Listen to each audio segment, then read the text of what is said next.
the dragon beings have multiple levels of expression. On the highest of levels, you would understand them as energy beings that are, in a certain sense, the ley lines, the meridians of the universe.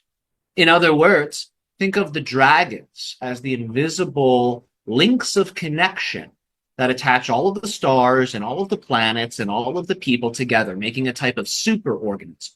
All of the nodes in the tapestry held together by dragons. So they transfer energies, they transform energies, they program and guide energies. So think of them as Masonic architects of the universe. Dragons at the highest level.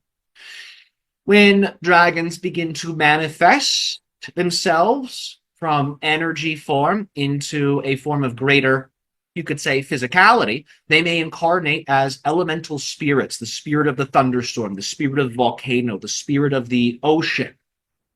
And they represent that deep primordial power that you see embodied in the natural world so perfectly.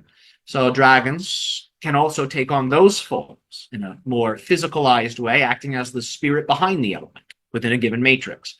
Dragons can then densify even further and take on bodies that are similar to the saurian species that you're used to in your evolutionary science books. So many dragons were quite similar to the dinosaurs. Not quite, though.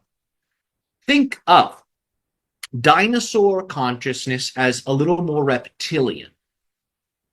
The saurian reptile consciousness seeks to evolve into the totally transcendent avian consciousness.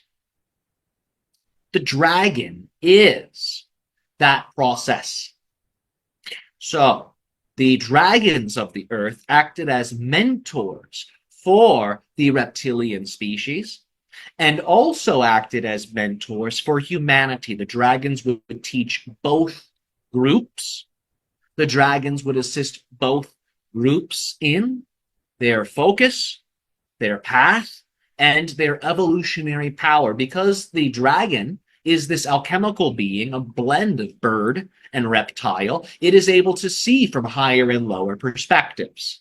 It is able to understand what is above, what is below, and everything in between, making the dragon a master level guide and mediator.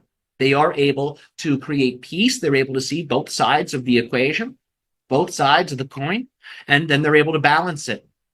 So humanity worked with dragons to develop not only magical practice, but also organizational process and protocol within governance, within organization, and within one's life and energy field.